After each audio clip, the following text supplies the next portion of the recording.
ही जे काही प्रवृत्ती त्यांनी मागच्या काळामध्ये तयार केली, यांचा इतिहास सांगायला जर लागलो तर किती मोठा इतिहास आहे। जेव्हा यांना गरज असते तेव्हा ते साष्टांग दंडवत घालूनच तयार असतात आणि जेव्हा यांची गरज संपते त्याच्यानंतर मात्र यांचा लगेच टायगर तयार होतो। टायगरची मांजर आणि मांजरीचा टायगर इतका फास्ट होणारा प्रकार दुसरा जगात कुठंच नाही। आपली लढाई त्या उमेदवाराबरोबर नाहीच आहे। आपली लढाई त्या उमेदवाराच्या मागे उभा असलेल्या विखे पाटलांबरोबर आहे, हे देखील आपण लक्षात घेतलं पाहिजे। ते स्वतः उभे राहू शकले नाहीत, अनेक डरकाळ्या फोडल्या, परंतु स्वतः उभे नाही राहू शकले। म्हणून काल साहेबांनी लोणीच्या सभेमध्ये सांगितले का तुलना करा, तुमची आणि आमची एकदा तुलना करा, परंतु मला खात्री की तुलना ते करू शकत नाही।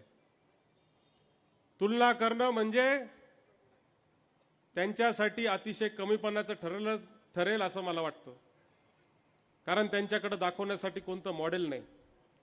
त्यांच्याकडे चालू असलेल्या संस्था बंद करण्याचं उत्तम मॉडेल जर कोणतं असेल तर ते प्रवरेचं मॉडेल आहे। आणि म्हणून दुसऱ्याचं चांगलं देखवत नाही, त्यासाठी इथं यायचं आणि कुठंतरी आपल्याला भडकवण्याचं काम करायचं।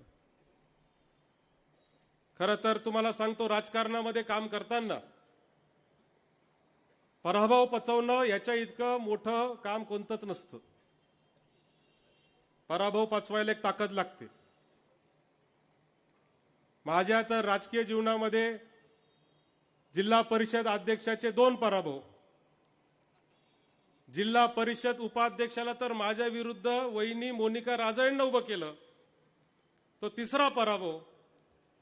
युवक काँग्रेसच्या निवडणुकीमध्ये अजून 2 पराभव, 2014च्या विधानसभेला अजून 1 पराभव, असे 5-5 पराभव पचवलेला मी कार्यकर्ता आहे। आणि म्हणून पराभव पचवणं इतकं अवघड असतं की त्यांना खऱ्या अर्थाने पराभव पचवता येत नाहीये, आणि तो इतका जिवारीला लागलाय की आता काय करू आणि काय नाही असं त्यांची परिस्थिती निर्माण झालेली आहे। आणि म्हणून त्या नैराश्यातून ते आपल्याकडे येतात, भाषण करतात, बोलतात। मगाशी विश्वास काका मुर्तडकांनी भाषणात सांगितलं, कैलास लोणारी असतील, अरुणराव वाकचौरे असतील, दिलीप शेठ पुंडा असतील, विश्वास काका मुर्तडक असतील, अशा अनेक नावं त्यांनी घेतले की ज्यांना खऱ्या अर्थाने नामदार साहेबांनी नगराध्यक्ष म्हणून काम करण्याची संधी दिली। यांनी भाषणात सांगितलं की 15 वर्ष तुमच्याच घरात नगराध्यक्षपद कसं। अरे माझा प्रश्न असा आहे की 2007 साली ज्यावेळेस माझ्याकडे सगळ्यात जास्त जिल्हा परिषद सदस्य होते तेव्हा सुद्धा तुमच्या आईच जिल्हा परिषद अध्यक्ष झाल्या, मला मात्र जिल्हा परिषद अध्यक्ष तुम्ही होऊ दिला नाही। ज्यावेळेस 2 वेळा 10 वर्ष जिल्हा परिषद अध्यक्षपद तुमच्या घरामध्ये, आमदारकी तुमच्या घरामध्ये, खासदारकी तुमच्या घरामध्ये, सगळे पद तुमच्या घरामध्ये, एवढंच काय तर शिर्डी साईबाबा मंदिराच्या उरलेल्या ज्या फुलांपासून अगरबत्त्या करण्याचा कारखाना आहे तो सुद्धा ह्यांचाच आहे। कोणतीच गोष्ट दुसऱ्याला द्यायची नाही, आणि दुसरा मात्र काही करत असेल तर ते सहन करायचं नाही। आणि म्हणून या प्रवृत्तीला खऱ्या अर्थाने जागा दाखवण्याचा वेळ आज या निमित्ताने आलेली आहे। आपण पाहिलं की परवाची घटना जयानी आता सांगितलं, खरं तर मी डॉक्टर जयाताईचं अभिनंदन करतो का तिने इतक्या खंबीरपणाने अशी भूमिका त्या ठिकाणी पार पाडली। एखादी जर मुलगी असती तर असं ऐकून ती घरामध्ये बसून राहिली असती, परंतु ही घरामध्ये बसली नाही, ही दुसऱ्या दिवशी बाहेर पडली। हे मनाचा मोठेपणा आणि हे मन, खंबीर मन असणारी ही मुलगी आहे। परवाची घटना घडली, मी सगळ्या घटनेचं व्यवस्थित माहिती घेतली। जे लोक घटनास्थळी नाही त्यांच्यावर गुन्हे दाखल, प्रशासनाने फोन केला, साहेबांना फोन केला की साहेब तिथं 2 गटामध्ये काहीतरी भांडणं चालू झालेले आहेत, तुमचे कार्यकर्ते असतील तर कृपया त्यांना तिथं जाऊन निरोप द्यायला सांगा. आणि तो सांगण्यासाठी साहेबांनी आपल्या प्रमुख कार्यकर्त्याला तिथं अकोले नाक्यावर पाठवलं की बाबा हो, जा आणि बघा काय भांडणं चालले असेल तर मिटवा. आणि ते मिटवायला गेलेल्यांचे फोटो काढले आणि ते स्क्रीनवर दाखवतात की याच्या मागे आमच्या कटामध्ये हे लोक होते. इंद्रजित मामा थोरात असतील, भास्कर खेमनर असेल, अजय फटांगरे असतील, निखिल पापडेजे असतील, हर्षल राहणे असतील, अनेक लोक होते, अनेक कार्यकर्ते त्या ठिकाणी होते की जे खऱ्या अर्थाने मिटवायला गेले. त्या मिटवायला गेलेल्यांवर 307चा गुन्हा, 307 म्हणजे हाफ मर्डर. हाफ मर्डर झाल्यावर माणसाला लागायला तर पाहिजे. एक पण पेशंट नाही, एक तरी माणूस दवाखान्यात ऍडमिट आहे का सांगा मला. तुम्ही कुठं बातमीत वाचलं का का या दवाखान्यामध्ये इतके पेशंट ऍडमिट आहे, ज्याच्या अंगाला पण हात लागला नाही त्याच्यावर हाफ मर्डरची केस. गाडी जाळली म्हणले. जळतानाच्या गाडीचे व्हिडिओ आहे, जाळतानाचे व्हिडिओ मात्र कुठंच नाही. गाडी जाळतानाचा व्हिडिओ कोणाचा पाहिला का? जळकी गाडी दिसतीये, दुसरा व्हिडिओ एक दिसतोय त्याच्यात गाड्या तोडतायत, काचा बिचा कोणतरी पोरं फोडतंय. कोण फोडतंय, काय फोडतंय अजूनपर्यंत तपास नाही. आणि अशा पद्धतीने आमच्या कार्यकर्त्यांवर खोटे गुन्हे दाखल केले. मला वाईट या गोष्टीचं वाटतं की आमच्या माता भगिनींना स्वतःच्या न्यायासाठी 8 तास रात्रभर, रात्री 10 ते सकाळी 6 पर्यंत पोलीस स्टेशनच्या बाहेर ठिय्या आंदोलन मांडावं लागलं. त्यांना ठिय्या आंदोलन त्या ठिकाणी करावं लागलं तेव्हा सकाळी 6:30 वाजता गुन्हे दाखल झाले. आणि दुसऱ्या बाजूला विरोधकांच्या तक्रारी मात्र पुढच्या 5-5 मिनिटांमध्ये केल्या. खऱ्या अर्थाने मी या निमित्ताने या पोलीस प्रशासनाचा जाहीर निषेध करतो. असा दुजाभाव पोलीस करू शकत नाही. पोलिसांनी हे दुजाभाव करण्याचं कारण नाही, राजकीय दबावामध्ये येण्याचं कारण नाही. पोलिसांनी कायम त्या ठिकाणी दोन्ही बाजू ऐकून सत्सद विवेक बुद्धीने काम करणं अभिप्रेत आहे, परंतु तसं केलं गेलं नाही. अहो, तो बिश्नोई गँगवाला ज्यांनी गोळ्या मारल्या त्याला 2 तासात अटक करतात आणि हा वसंत देशमुख तुम्हाला 2 दिवस सापडत नाही. पर सापडला तर सापडला, 15 मिनिटांमध्ये जामीन करून मोकळा झाला. का तुम्हाला त्याच्यावर असे कलम टाकता आले नाही का तो 10, 15, 20 दिवस आतमध्ये राहील? का तुम्हाला त्याच्या बोलण्याचं वाईट वाटलं नाही? पोलिसांच्या या सगळ्या कामकाजावर खऱ्या अर्थाने फार मोठं प्रश्नचिन्ह या निमित्त निर्माण होतं. आणि याच्या मागे जो खरा डाव आहे तो डाव म्हणजे या तालुक्याची घडी मोडण्याचा डाव आहे. हा जो तालुका आहे ज्याचा आता डॉक्टर जयाताईंनी उल्लेख केला, इथं नरेश माडवे आमचा इथं बसलेला आहे, शिवसेनेचा नेता आहे.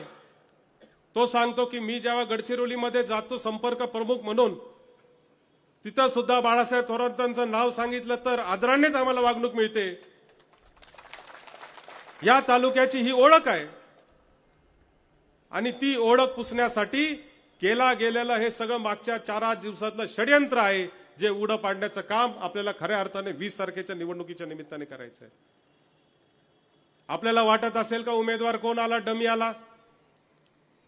उमेदवार डमी नाहीये. त्या उमेदवाराच्या मागं कोण उभं आहे हे आपल्याला खऱ्या अर्थाने पाहायचं आहे. आपली लढाई त्या उमेदवाराबरोबर नाहीच आहे. आपली लढाई त्या उमेदवाराच्या मागं उभा असलेल्या विखे पाटलांबरोबर आहे, हे देखील आपण लक्षात घेतलं पाहिजे. ते स्वतः उभे राहू शकले नाहीत, अनेक डरकाळ्या फोडल्या, परंतु स्वतः उभे नाही राहू शकले. आणि शेवटी त्यांना इथून जावं लागलं. त्या अर्थाने मित्रांनो, ही जे काही प्रवृत्ती त्यांनी मागच्या काळामध्ये तयार केली, यांचा इतिहास सांगायला जर लागलो तर किती मोठा इतिहास आहे. जेव्हा यांना गरज असते तेव्हा ते साष्टांग दंडवत घालूनच तयार असतात. आणि जेव्हा यांची गरज संपते त्याच्यानंतर मात्र यांचा लगेच टायगर तयार होतो. टायगरची मांजर आणि मांजरीचा टायगर इतका फास्ट होणारा प्रकार दुसरा जगात कुठंच नाही. 2004 ची लोकसभेची निवडणूक होती. शिवसेनेमधून बाळासाहेब विखे पाटील काँग्रेस पक्षामध्ये आले, त्यांना उमेदवारी दिली, त्यांची निवडणूक झाली. आम्ही युवकमध्ये काम करत होतो. मोठा युवकांचा मेळावा आम्ही कवी आनंद फंदीमध्ये घेतला. आम्ही गेलो, फार काम केलं, खूप प्रचार केला. मोठ्या मताधिक्याने ते निवडून आले. निवडून आल्यावर एक दिवस महेंद्र गोडगे आणि मी दिल्लीला गेलो. दिल्लीला गेल्यावर महेंद्र मला म्हणला, एवढं काम केलंय आपण विखे पाटलांचं, आपण जरा त्यांच्या बंगल्यावर तरी जाऊन येऊ म्हणले. मी त्याला म्हणलं, अरे नको, कशाला जायचं. नाही म्हणले, जरा जाऊन तर येऊ, एवढं काम केलंय आपण त्यांचं. म्हणून आम्ही साहेबांना भेटायला, म्हणजे विखे पाटील साहेबांना मोठ्या, त्यांना भेटायला आम्ही त्यांच्या बंगल्यावर गेलो. तुम्हाला सांगतो, आम्हाला बंगल्याच्या आतमध्ये सुद्धा घेतलं नाही. आतमध्ये सुद्धा घेतलं नाही. दारातून आमच्याशी बोलले आणि म्हणाले, तुम्ही काय माझं काम नीट केलं नाही. बाहेर पडलो पाना खाली घालून. महेंद्रला म्हणलं, तुला म्हणलं होतं नको जायला यांच्याकडं, तू कशाला घेऊन आला मला. नाही म्हणले, आता काय कर, जाणीवच नाही. काम संपलं, विषय संपला. जेव्हा काम तेव्हाच काम, अशा पद्धतीचं वागणं खऱ्या अर्थानं राहिलंय. खूप संघर्ष केला आम्ही. 2009 सालीच खऱ्या अर्थाने हा टांगापलटी करून टाकला असता. 2009लाच. पण त्यावेळेस नेते मंडळींना अंदाज आला नाही. नेते मंडळींना वाटलं नाही की इतकं खऱ्या अर्थाने जनतेमध्ये रोष आहे. सुरेश आहे, आम्ही सगळेच आहे. आता इकडं नवनाथ भाऊ आहे, सगळेच. आता नवनाथ आंधळे,